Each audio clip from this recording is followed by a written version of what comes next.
Bonjour les humains, 13 juin 2025, ça fait la troisième vidéo que je fais aujourd'hui et toujours concernant le rapport entre Jacques chapitre 2 et Ézéchiel chapitre 33.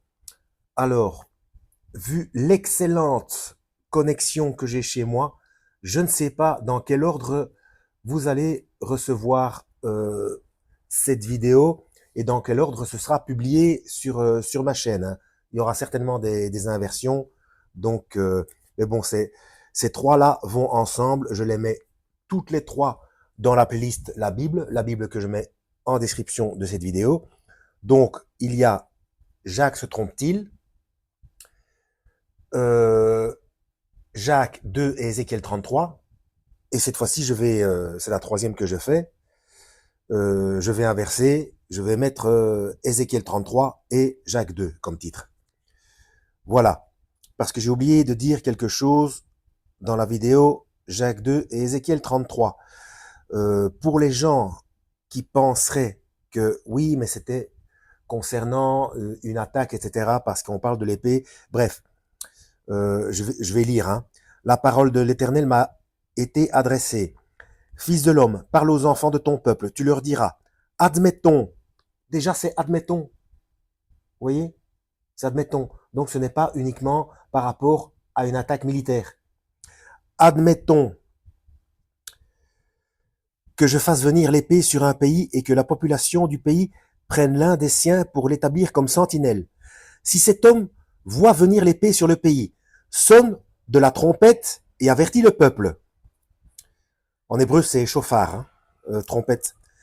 Mais que celui qui entend le son de la trompette ne se laisse pas avertir et se laisse surprendre par l'épée, il sera seul responsable de sa mort. Il a entendu le son de la trompette, mais ne s'est pas laissé avertir, son sang retombera donc sur lui. Si en revanche, il se laisse avertir, il sauvera sa vie. Merci pour les avions, c'est sympa. Si la sentinelle voit venir l'épée et ne sonne pas de la trompette, si le peuple n'est pas averti et que l'épée vienne prendre la vie à quelqu'un, cette personne mourra à cause de ses fautes, mais je réclamerai son sang à la sentinelle. Donc, là, on pourrait penser que oui, c'est une question de sang pour sauver la vie de quelqu'un, la vie physique. Il est bien indiqué, admettons, je l'ai lu au début, admettons. Et ensuite, on voit que c'est une métaphore et l'explication du pourquoi. C'est toi, fils de l'homme, que j'ai donné comme sentinelle à la communauté d'Israël. Tu dois écouter la parole qui sort de ma bouche et les avertir de ma part. Quand je dirai aux méchants, toi qui es méchant, tu vas mourir, c'est certain. Si tu ne parles pas pour avertir le méchant afin qu'il renonce à sa conduite, on parle de comportement. Donc, corrélation avec Jacques 2, verset 26. La foi sans les œuvres est morte. Si la sentinelle ne fait pas l'œuvre de prévenir, donc ce méchant mourra à cause de sa faute, mais je te réclamerai son sang. Voilà. Donc, mais si la faute en sera imputée à la sentinelle parce qu'elle s'est tue. Donc, j'ai parlé dans l'autre vidéo des signes, etc., système de paiement dans la main, etc., la mise en place de Gog et Magog, Ézéchiel 38 et 39, par les... attendez, il faut que je fasse une manipulation ici avant que ça commence à... Ok, c'est bon. Donc, par des manœuvres politiques et militaires de Poutine, peut-être Trump et autres, Israël, etc., Hamas, tout ce qu'on veut. Donc, il faut alerter des signes qui sont en train de se passer, mais aussi sur la conduite des gens. Donc, faut pas courir derrière les gens, mécréants, ton comportement, etc. Et, non, non, non, non, non. Il faut les signes d'abord pour prouver, pour démontrer que la Bible est vraie, mais qu'il y a des instructions, qu'il y a... Bon, c'est fini les avions. J'espère que vous ne les entendez pas trop parce que moi, c'est une catastrophe. Hein. Je ne sais pas ce qu'ils font ici. Pourtant, on n'est pas le 6, hein, on est le 13 juin.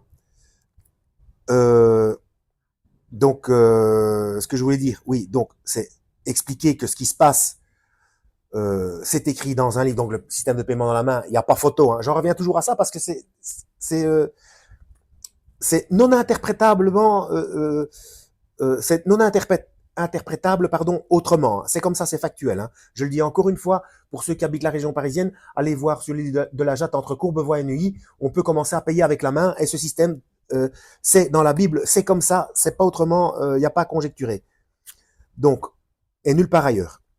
Et c'était prévu il y a 2000 ans, et c'est qui a prévenu de ça?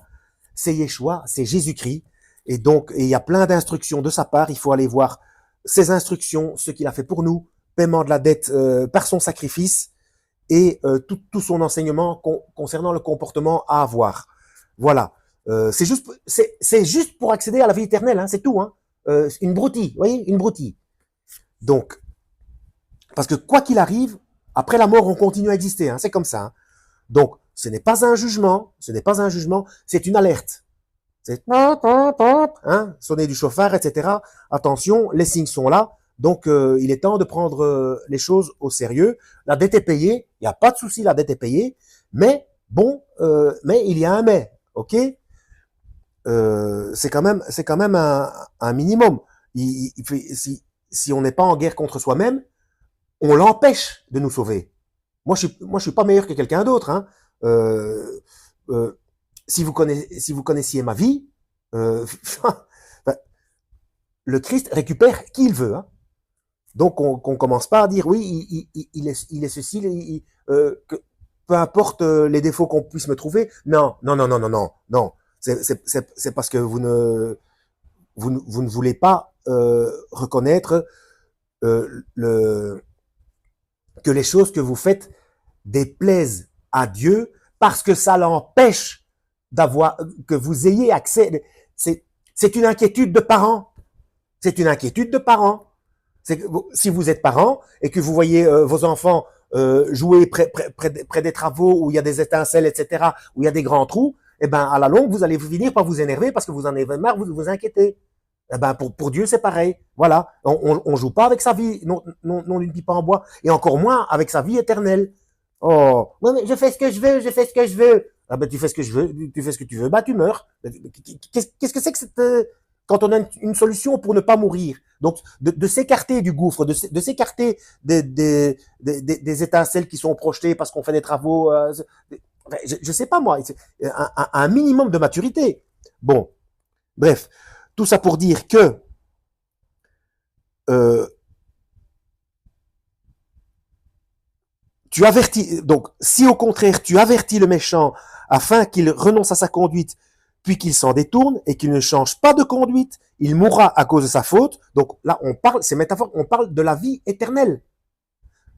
Mais toi, tu auras délivré ton âme par cette œuvre, parce que tu as fait le boulot, tu as fait le travail, tu as fait ce qu'on t'a demandé, tu as œuvré pour le Seigneur. Donc, la foi, sans les œuvres, est morte. Si la sentinelle se tait, que ce soit au niveau des signes ou au niveau du comportement, il y a une manière de faire. Il faut pas être accusatoire comme ces catholiques inquisiteurs ont fait pendant des siècles, etc. Non, non, non d'une pipe en bois, c'est quand même extraordinaire. C'est pour ça qu'il faut lire. N'écoutez pas un humain, il faut lire. Il faut lire. Oh, c'est qu'il y a un sketch comme ça de comment il s'appelle encore le ch'ti là. Il faut lire, public, il faut lire. Ah ben lisez, voilà, lisez, voilà. C'est quand même extraordinaire. Jean chapitre 3, 14. Chapitre 3, verset 14. C'est quand même extraordinaire. Non, chapitre 3, verset 16. En effet, Dieu a tant aimé le monde qu'il a donné son Fils unique afin que quiconque croit en lui ne périsse pas, mais ait la vie éternelle. Mais il faut croire en lui. Donc, Dieu a, en effet, n'a pas envoyé son Fils dans le monde pour juger, C'est pas pour juger. Alors les inquisiteurs ou ceux qui sont encore maintenant dans cette période-ci, avec encore cet esprit inquisiteur de juger les gens parce qu'il est ceci, il est cela, il vit de telle manière, il vit de telle manière. Si vous passez votre temps à accuser, comment voulez-vous que cette personne change de comportement? Déjà, il faut faire comprendre l'amour. Voilà. Dieu en effet n'a pas envoyé son Fils dans le monde pour juger le monde, mais pour que le monde soit sauvé par lui. Celui qui croit en lui n'est pas jugé, mais celui qui ne croit pas est déjà jugé parce qu'il n'a pas cru au nom du Fils unique de Dieu. Donc, déjà pour pas être jugé, il faut commencer par croire.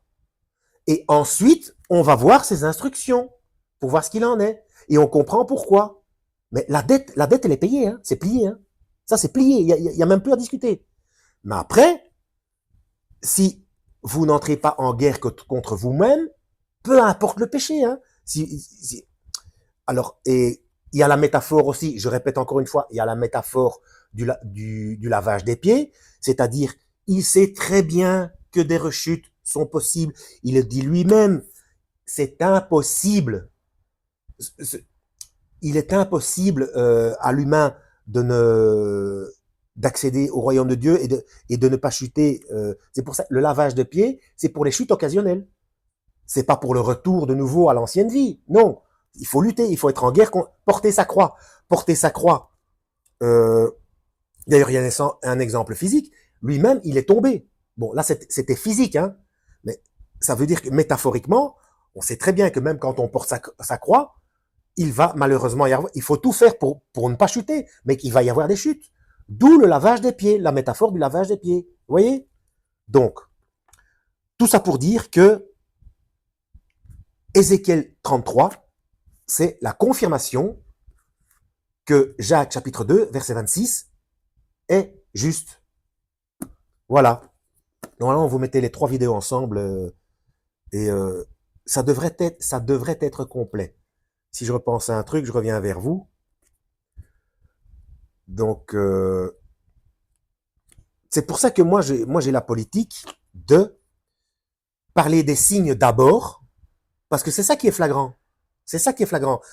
Il faut d'abord tenter de prouver, parce que même avec des choses devant les yeux, des gens vont continuer à dire, mais non, ça n'a rien à voir. C'est extraordinaire. Hein. Mais en même temps, c'était prévu dans la Bible. Hein. Donc, en démontrant cela, ensuite, démontrer que l'humain se trompe face aux religions, il voit un Dieu vengeur et non. Il faut bien lire soi-même. Et donc que la dette est payée par le sacrifice, et ensuite aller jeter un œil sur les directives. Voilà. Mais justement, mais après avoir compris le sacrifice et pourquoi c'était absolument nécessaire, parce que c'était impossible pour nous. Peu importe les péchés qu'on a commis ou la manière qu'on vit, etc. De toute façon, sans le sacrifice, c'est foutu.